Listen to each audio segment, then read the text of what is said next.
Hello friend, 24/7 classes में आपका स्वागत है। यहाँ पर हम लोग बात करने वाले हैं पॉलिटेक्निक के रिजल्ट के बाद जो आपको कॉलेज जाकर डॉक्यूमेंट वेरिफिकेशन करवाना है, तो वहाँ पर आपको कौन कौन से डॉक्यूमेंट लेकर जाने होंगे। इसके अलावा हम बात करेंगे कि जो लोग पहले राउंड की काउंसलिंग से खुश नहीं है और वो second round, third round, fourth round या आगे की काउंसलिंग प्रक्रिया में भाग लेना चाहते हैं तो उनको क्या करना होगा, कितनी फीस लगेगी, क्या उनको रिजर्वेशन या आरक्षण का लाभ मिलेगा, इन सभी बातों पर हम लोग विस्तार से चर्चा करेंगे। इसके अलावा आपने अगर जो अपना अलॉटमेंट लेटर डाउनलोड नहीं किया है तो उसके लिए मैंने पहले ही एक वीडियो बना दिया, उसमें बता दिया है आपको कि कैसे आपको अलॉटमेंट लेटर डाउनलोड करना है, क्योंकि वहाँ पर सबमिट विलिंगनेस का ऑप्शन आ रहा है जहाँ पर स्टूडेंट काफ़ी परेशान हो रहे हैं। तो वहाँ पर कुछ नहीं, बस आपको कॉलेज को फ्रीज करना है या आपको कॉलेज पसंद नहीं है तो उसको फ्रीज नहीं करना है, ये दो ऑप्शन है वहाँ पर, तो उसको आप अपने हिसाब से देख लेंगे। तो इसके लिए मैंने पहले ही वीडियो बना दिया, उस वीडियो का लिंक मैं नीचे डिस्क्रिप्शन में दे दूंगा, उस वीडियो को देख सकते हैं अगर जो आप रिजल्ट डाउनलोड करने में कोई दिक्कत फेस कर रहे हैं। तो इसके अलावा अगर जो आपके मन में काउंसलिंग से संबंधित कोई डाउट है तो उसके लिए मैंने व्हाट्सएप ग्रुप भी बनाया है जिसका लिंक भी आपको नीचे डिस्क्रिप्शन में मिल जाएगा, तो आप उस ग्रुप से जुड़ सकते हैं। और अगर जो व्हाट्सएप ग्रुप पूरा फुल हो तो उसके लिए मैंने मेरा टेलीग्राम चैनल भी है, तो आप टेलीग्राम चैनल से जुड़ सकते हैं, उसका भी लिंक आपको नीचे डिस्क्रिप्शन में मिल जाएगा। तो यहाँ पर सबसे पहले बात करेंगे कि जो संयुक्त प्रवेश परीक्षा पॉलिटेक्निक की काउंसलिंग हुई है उसकी क्या प्रक्रिया है। तो यहाँ पर आप देख सकते हैं संयुक्त प्रवेश परीक्षा पॉलिटेक्निक 2022 की सीट आवंटन काउंसलिंग प्रक्रिया। संयुक्त प्रवेश परीक्षा पॉलिटेक्निक की परीक्षा के परिणाम के आधार पर अभ्यर्थी को संस्था व पाठ्यक्रम का आवंटन उनकी मेरिट, उनके द्वारा दिए गए विकल्पों व आरक्षण के अनुसार ऑनलाइन काउंसलिंग वेबसाइट के माध्यम से किया जाएगा। यहाँ पर कुछ हाइलाइट्स मैंने की है, इन हाइलाइट्स को आपको समझना होगा। यहाँ पर बताया गया है कि लॉगिन आईडी आपके पास होना चाहिए, एक पासवर्ड होना चाहिए और मोबाइल नंबर, ये जो तीनों चीज़ें हैं ये आपके पास होनी जरूरी है। और पूरी जो काउंसलिंग प्रक्रिया है इसमें आपको इन सभी चीज़ों को एक्टिव रखना है, क्योंकि जो भी इंफॉर्मेशन होगी इन्हीं माध्यम से आप तक पहुँचाई जाएगी। इसके अलावा एक संदेश ऐप भी बनाया गया है जिस पर काउंसलिंग से संबंधित सभी बातें बताई गई हैं। आगे बताया जा रहा है काउंसलिंग हेतु दिए गए निर्देश की प्रिंट कॉपी लेकर पूरी तरह निर्देशों का अध्ययन कर लें। जो मैं आपको बता रहा हूँ यही निर्देश हैं।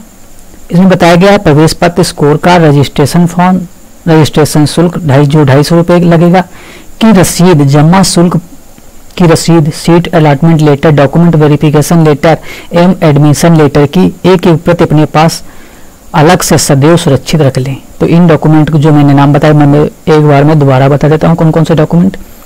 जो आपका एडमिट कार्ड यानी प्रवेश पत्र है, जो स्कोर कार्ड है आपका, जो रैंक कार्ड जारी किया गया था, इसके अलावा रजिस्ट्रेशन जो आपने किया था वो फॉर्म, रजिस्ट्रेशन शुल्क जो आपने जमा किया था उसका फॉर्म और उसकी रसीद, जमा प्रवेश शुल्क की रसीद, सीट अलॉटमेंट लेटर जो आपको मिलेगा और डॉक्यूमेंट वेरिफिकेशन लेटर जो मिलेगा डीवी के समय। जब आप कॉलेज जाओगे तो वहाँ पर भी आपको एक वेरिफिकेशन लेटर दिया जाएगा, इसके बाद आपको एडमिशन लेटर दिया जाएगा जिसको ज्वाइनिंग लेटर भी आप कह सकते हैं। इन सबकी जो फोटो कापी हो वो आप अपने पास रख लेंगे क्योंकि इनका भविष्य में काम लग सकता है। फिर आगे बताया जा रहा है काउंसलिंग प्रक्रिया है तो सामान्य निर्देश।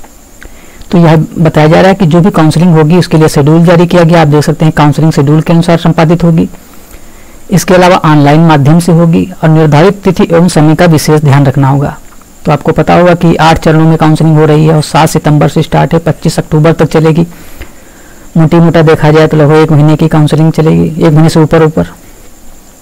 और जो काउंसलिंग होगी ये 8 चरणों में होगी। यहाँ पर बताया जा रहा है निर्धारित अंतिम तिथि के अनुसार घटाई बढ़ाई भी जा सकती है, यानी जो आपकी काउंसलिंग की जो प्रक्रिया है उसकी जो लास्ट डेट और स्टार्टिंग डेट है उसको घटाया भी बढ़ाया जा सकता है। ये सब आयोग पर निर्भर करता है। आगे बताया जा रहा है कि न्यूनतम शैक्षिक अर्हता का अंक पत्र, आरक्षण प्रमाण पत्र, जैसे आप ओबीसी हैं, SC ST हैं तो नहीं वो जाति सर्टिफिकेट या कास्ट सर्टिफिकेट बनवाया जाता है। तो उसके विषय में बताया जा रहा है आरक्षण एवं उपवर्ग प्रमाण पत्र, जैसे कोई दिव्यांग है या सैनिक कैंडिडेट है या स्वतंत्रता सेनानी है, तो जो भी डॉक्यूमेंट जिसके लिए जरूरी है वह डॉक्यूमेंट अपने जो डॉक्यूमेंट वेरिफिकेशन जब करवाने जाएगा तो उन सबको सही करके लेकर जाएगा साथ में, यह बताया जा रहा है। इसके अलावा हम आपको डिटेल में भी बताएंगे। यहाँ पर अब जो निर्देश हैं इनको पढ़ना जरूरी है। क्या बताया जा रहा है, इसलिए मैं दोबारा आपको बता देता हूँ कि अगर आप ओबीसी SC ST हैं तो आपको जाति प्रमाण पत्र आपको लेकर जाना होगा, या आप अगर सैनिक कैटेगरी से हैं क्योंकि स्वतंत्रता सेनानी या भूतपूर्व सैनिक है तो उसका सर्टिफिकेट आपके पास होना चाहिए, आप दिव्यांग है तो उसका सर्टिफिकेट होना चाहिए जब आप डॉक्यूमेंट वेरिफिकेशन के लिए जाएं।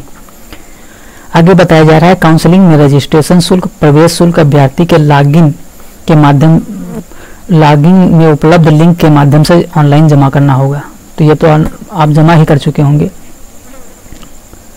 इसके अलावा आगे बताया जा रहा है रजिस्ट्रेशन के समय अभ्यर्थी द्वारा किसी भी जनपद के लिए एक सहायता केंद्र को डॉक्यूमेंट वेरिफिकेशन के चुना जाएगा। हाँ, तो जो ऑनलाइन माध्यम से आप काउंसलिंग प्रक्रिया में भाग लेंगे उसके बाद डॉक्यूमेंट वेरिफिकेशन कहाँ पे करवाएंगे, तो उसके लिए आप नज़दीकी जो आपके नज़दीक में जिला स्तर पे पॉलिटेक्निक कॉलेज होगा उस गवर्नमेंट कॉलेज में आप डॉक्यूमेंट वेरिफिकेशन के लिए उसका चयन कर सकते हैं और वहाँ पर जाकर अपनी काउंसलिंग की प्रक्रिया पूरी करवा सकते हैं। काउंसलिंग तो आपको ऑनलाइन करवानी होगी, लेकिन उसके बाद डॉक्यूमेंट वेरिफिकेशन है जो DV होगा उसके लिए आपको डिस्ट्रिक्ट जो आपके डिस्ट्रिक्ट में जो भी सहायता केंद्र बनाया गया है वहाँ पर जाकर आपको वेरिफिकेशन करवाना होगा। जब आप रजिस्ट्रेशन करेंगे उस समय ही यह सूचना मांगी जाती है, तो वहाँ पर आपको भरना पड़ता है और जो विकल्प आप भर देंगे आपको अपना DV एंड डॉक्यूमेंट वेरिफिकेशन वहीं पर जाकर करवाना होगा। यहाँ बताया जा रहा है प्रथम चरण से 5 चरण तक की काउंसलिंग के लिए अभ्यर्थी के प्रवेश पत्र संबंधी कितने चरण, पहले चरण से लेकर 5 चरण तक की काउंसलिंग के लिए अभ्यर्थी के प्रवेश संबंधी समस्त कार्य चयनित जो सहायता केंद्र के माध्यम से ही पूरे किए जाएंगे।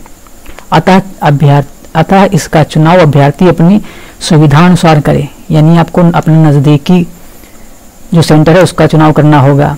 अभिलेख सत्यापन एंड डॉक्यूमेंट वेरिफिकेशन के अतिरिक्त अन्य सभी काउंसलिंग संबंधी कार्य अभ्यर्थी कहीं से भी कंप्यूटर, टैब या स्मार्टफोन के माध्यम से कर सकता है। आगे बताया जा रहा है अभ्यर्थी रजिस्ट्रेशन के समय यदि उसके जन्मतिथि, लिंग, आरक्षण, उपवर्ग व राज्य अर्हता में त्रुटि है तो उसे परिवर्तित कर सकता है। यानी आपको यह ऑप्शन दिया जाता है कि आप आपके जन्मतिथि में, लिंग में या आरक्षण संबंधी, उपवर्ग या राज्य अर्हता में कोई त्रुटि है तो उसमें आप परिवर्तन कर सकते हैं। और किस प्रकार से परिवर्तन आपको करना है इसके लिए आपको विवरण पुस्तिका के प्रश्न नंबर 4 पर अंकित बिंदु 3 को देखना होगा।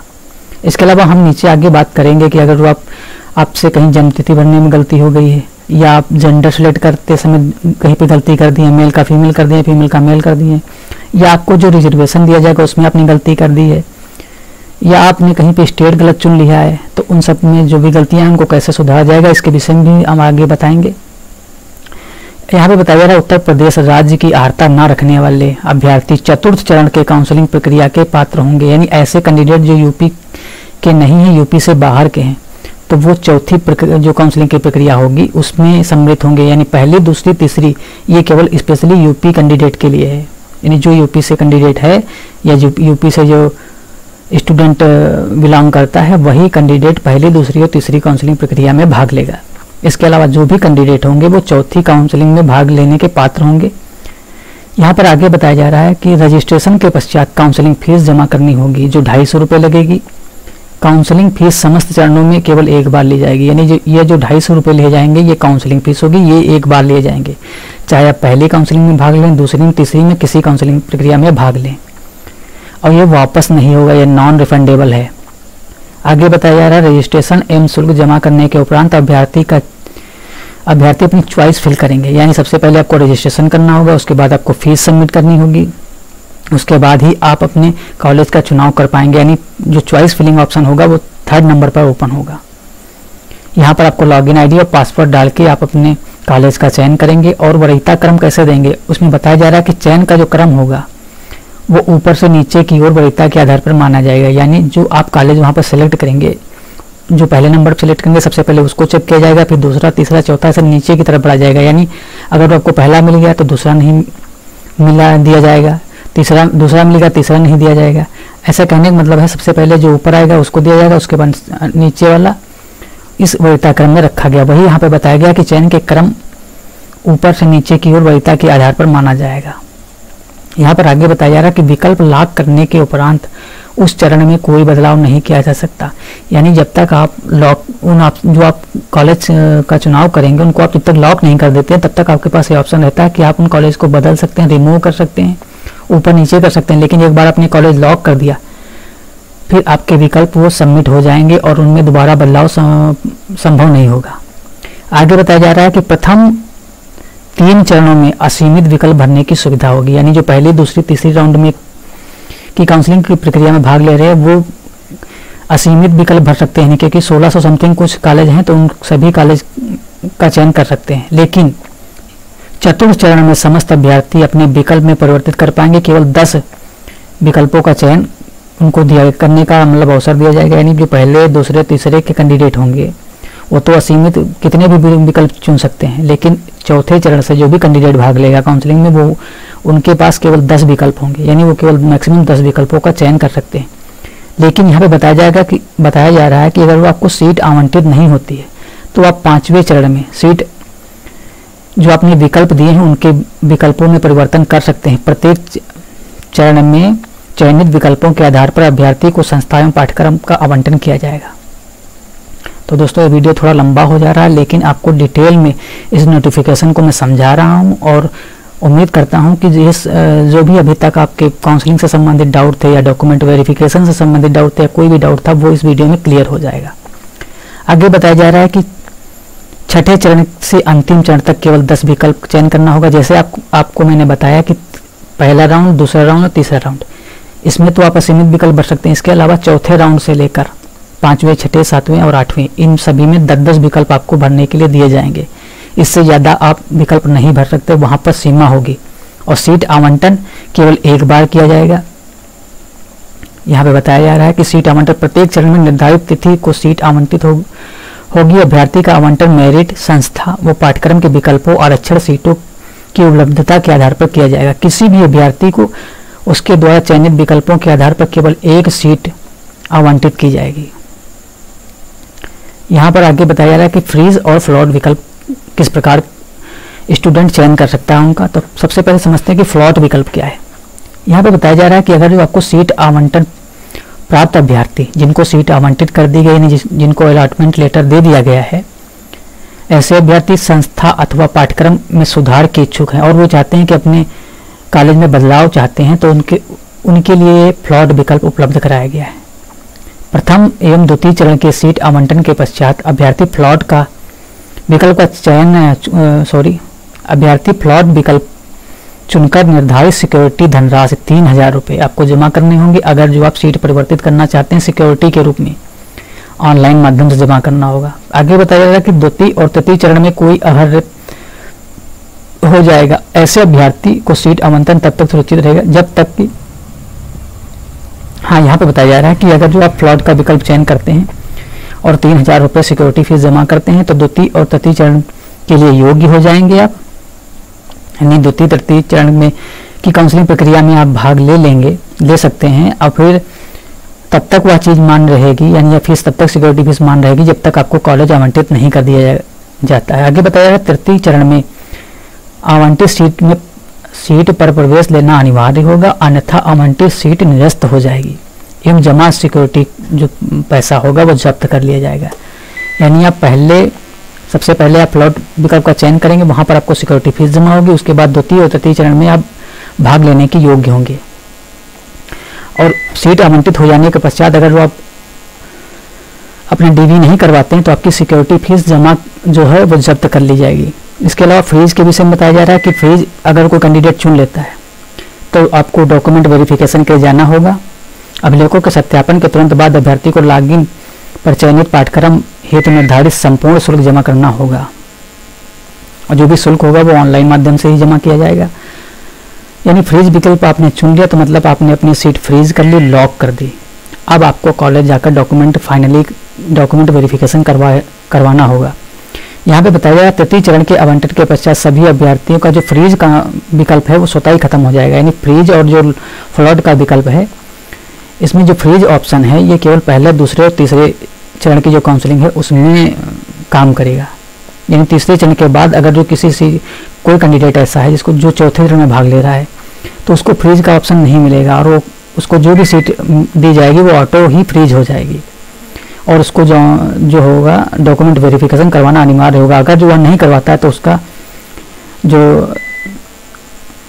प्रवेश है वो निरस्त कर दिया जाएगा। वही यहाँ पे बताया गया है कि तृतीय चरण के आवंटन के पश्चात सभी अभ्यर्थी जो अभ्यर्थी हैं स्वतः फ्रीज हो जाएंगे तथा उन्हें सहायता केंद्र पर उपस्थित होकर डॉक्यूमेंट वेरिफिकेशन करवाकर निर्धारित शुल्क जमा करना अनिवार्य होगा। प्रथम नियम द्वितीय चरण के सीट आवंटन के पश्चात अभ्यर्थी अपने लॉगिन से फ्रीज अथवा फ्लॉट का विकल्प चुनना अनिवार्य होगा। यानी आप अगर सेकंड पहले राउंड में और दूसरे राउंड में आपको इनमें से कोई एक विकल्प चुनना होगा फ्रीज या फ्लॉट से, कि आप सीट को लॉक करना चाहते हैं या लॉक नहीं करना चाहते हैं। लेकिन उसके बाद तृतीय चरण के बाद यह विकल्प खत्म कर दिया जाएगा और आपको जो भी सीट अलॉट की जाएगी वो डायरेक्ट आपको मिल जाएगी। आपको उस कॉलेज में प्रवेश लेना ही होगा, नहीं तो आपका प्रवेश समाप्त कर दिया जाएगा। यहाँ पे बताया गया अभिलेख सत्यापन एवं प्रवेश शुल्क न जमा करने वाले अभ्यर्थी काउंसलिंग के तृतीय चरण के लिए प्रक्रिया से बाहर हो जाएंगे। आगे बताया जा रहा है कि चतुर्थ चरण से अग्रिम सभी चरणों में आवंटन पाने वाले अभ्यर्थी स्वतः फ्रीज हो जाएंगे। ये मैं आपको बता ही चुका हूँ। आगे बताया जा रहा है कि छठे चरण से अंतिम चरण तक डॉक्यूमेंट वेरिफिकेशन का निवारण, मतलब वही आगे जो तीसरे चरण के बाद आपका जो क्या क्या होगा, सबसे पहले आपका जो फ्रीज ऑप्शन है वो खत्म कर दिया जाएगा और ऑटो फ्रीज सब कुछ हो जाएगा। और चाहे पांचवा चरण हो चाहे छठा चरण हो, उसमें सभी में वही प्रक्रिया चलती रहेगी। इसके अलावा इन चरणों में तृतीय चरण के बाद जो भी चरण लागू होंगे उनमें यूपी का कैंडिडेट हो चाहे बाहर का कैंडिडेट हो, वो सभी कैंडिडेट एलिजिबल होंगे। और आपको जो भी आप डॉक्यूमेंट यहाँ पे डॉक्यूमेंट वेरिफिकेशन की बात की जाती है, तो आपको मैंने बता ही दिया कि जो भी सहायता केंद्र हो वहाँ पर जाकर आपको डॉक्यूमेंट वेरिफिकेशन करवाना होगा। हाँ, यहाँ पर कुछ बात की जा रही है कि अगर जो आपके डॉक्यूमेंट में कोई कमी है, यदि किसी, तो उसको कैसे सुधारा जाएगा उसके विषय में बताया जा रहा है कि यदि कमी इस प्रकार की है जिसका निराकरण संभव नहीं है, जैसे आपकी उम्र 14 वर्ष से कम है, तो आपका आवेदन निरस्त कर दिया जाएगा और आपको कोई सीट नहीं दी जाएगी। इसके अलावा यदि कमी इस प्रकार की है जिससे अभ्यर्थी की जो सीट का आरक्षण है उस पर प्रभाव पड़ता है, जैसे आप SC ST ऐसे कैटेगरी आपने गलत कर दी है, तो उस कंडीशन में आपका जो डॉक्यूमेंट वेरिफिकेशन होगा उसके लिए क्या बताया जा रहा है कि परंतु अभ्यर्थी के पास आरक्षण उपवर्ग का प्रमाण पत्र नहीं है। मतलब आपने SC ST भर दिया लेकिन आप प्रमाण पत्र वहाँ पर सबमिट नहीं कर पाए, तो ऐसे में क्या होगा कि आपका जो वेरिफिकेशन है उसकी टाइमिंग को बढ़ा दिया जाएगा, डॉक्यूमेंट वेरिफिकेशन की टाइमिंग को। और यह कब कैसे होगा, यह अभ्यर्थी के लिखित सहमति के आधार पर होगा। सामान्य वर्ग से आरक्षण वर्ग में परिवर्तन नहीं हो सकेगा। कुछ यहाँ पे पॉइंट दिए गए हैं कि बताया गया कि कोई जनरल कैटेगरी का कैंडिडेट है वह चाहे कि हमें आरक्षण का लाभ मिले तो उसको नहीं मिल सकता। फिर आगे बताया गया है कि अनारक्षित उपवर्ग से आरक्षित उपवर्ग में परिवर्तन नहीं हो सकेगा।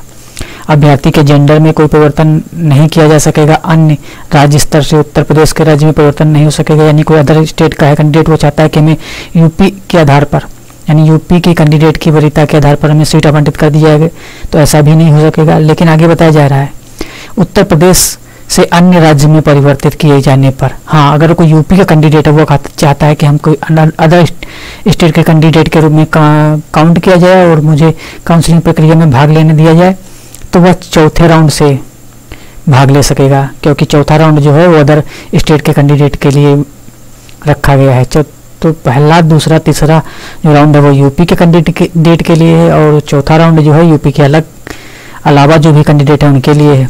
तो आप अगर जो चाहते हैं कि हम उत्तर प्रदेश के हैं लेकिन हम किसी बाहर के स्टेट को अपना, लेकिन ऐसा कोई करेगा नहीं यार, ऐसा कोई चूतिया थोड़ा जो कर लेगा। फिर आगे बात करते हैं प्रवेश शुल्क।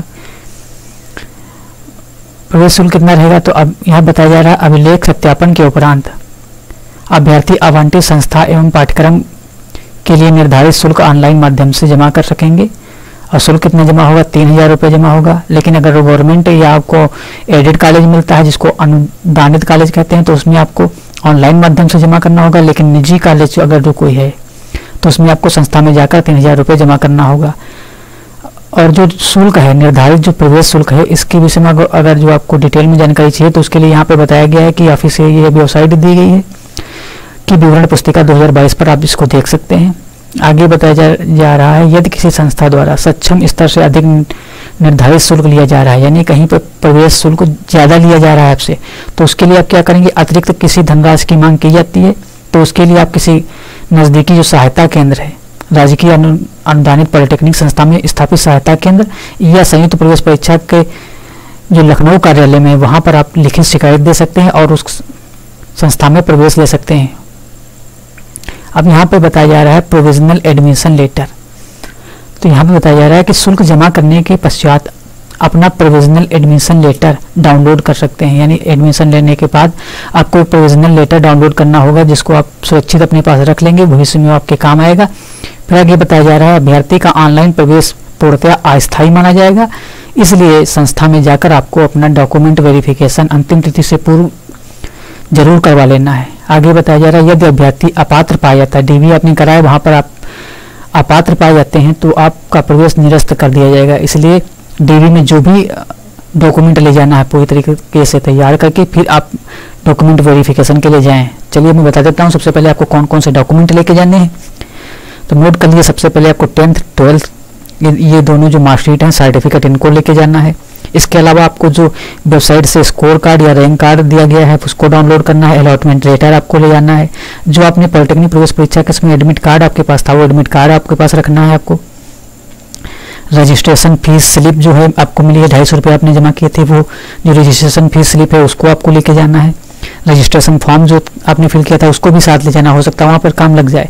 इसके अलावा जाति या निवास, ये तीनों प्रमाण पत्र आपके पास होने चाहिए। अगर जो आपको रिजर्वेशन चाहिए, स्कॉलरशिप चाहिए और आप यूपी के स्थायी निवासी हैं, इसका प्रमाण कैसे देंगे, इसके लिए आपको निवास प्रमाण पत्र वहाँ पे चाहिए।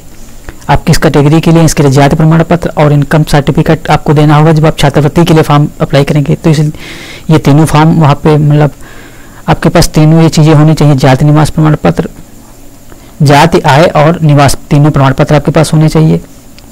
कम से कम आप 5 फोटो लेके जाइए। दोस्तों यहाँ पर तो बताया गया कि 2 फोटो, लेकिन आप 5 फोटो कम से कम लेकर जाइए और कम से कम 2 दिन वहाँ पर रहने की व्यवस्था करके जाइए, क्योंकि कहीं पर कभी कभी ऐसा होता है कि आपको कॉलेज दूर दिया जाता है, आपको कॉलेज दूर मिल जाता है, आप एडमिशन के लिए जाते हैं, वहाँ पर 1 से 2 दिन लग जाते हैं।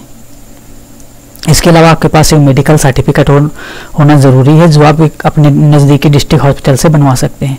तो टोटल कितने सर्टिफिकेट हो गए, मतलब डॉक्यूमेंट हो गए 10th 12th यानी हाई स्कूल और इंटरमीडिएट की जो आपकी मार्कशीट और सर्टिफिकेट है उसको ले जाना होगा। ओरिजिनल और फोटो कापी, आप 2-2 फोटो कापी कर लेना और ओरिजिनल सभी ले लेना।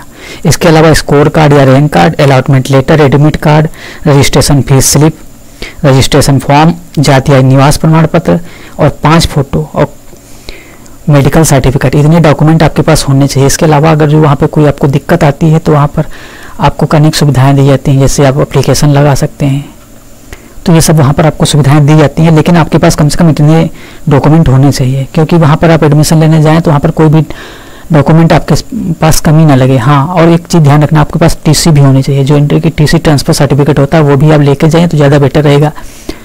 लेकिन वैसे आपको टाइम वहाँ पर एडमिशन के टाइम प्रोवाइड करवा दिया जाता है कि आप टीसी बाद में भी सबमिट कर सकते हैं, लेकिन उसमें झंझट हो जाता है।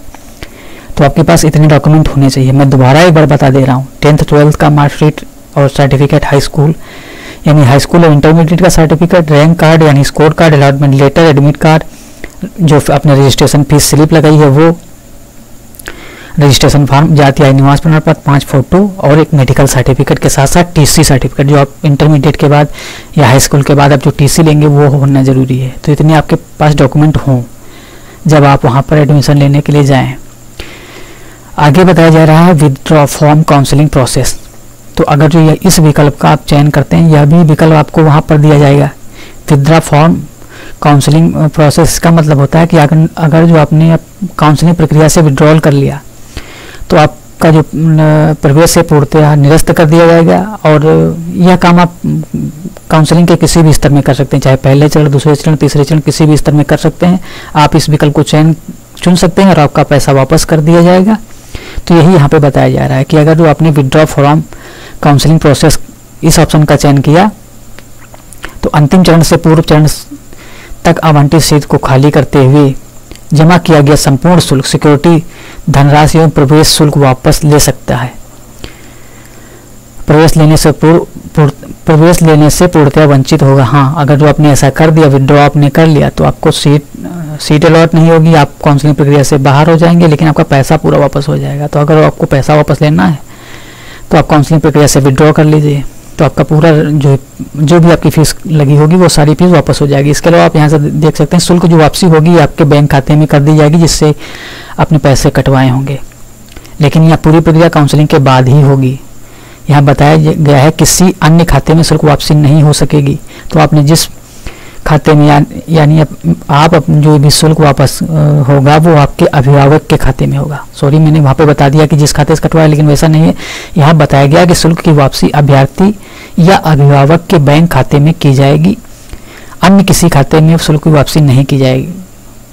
आगे बताया जा रहा है withdraw from counselling process link पर जाकर आप अपना स्वयं या अभिभावक का बैंक खाता विवरण, IFSC कोड, बैंक का नाम, शाखा सब भर के अपना पैसा वापस ले सकते हैं।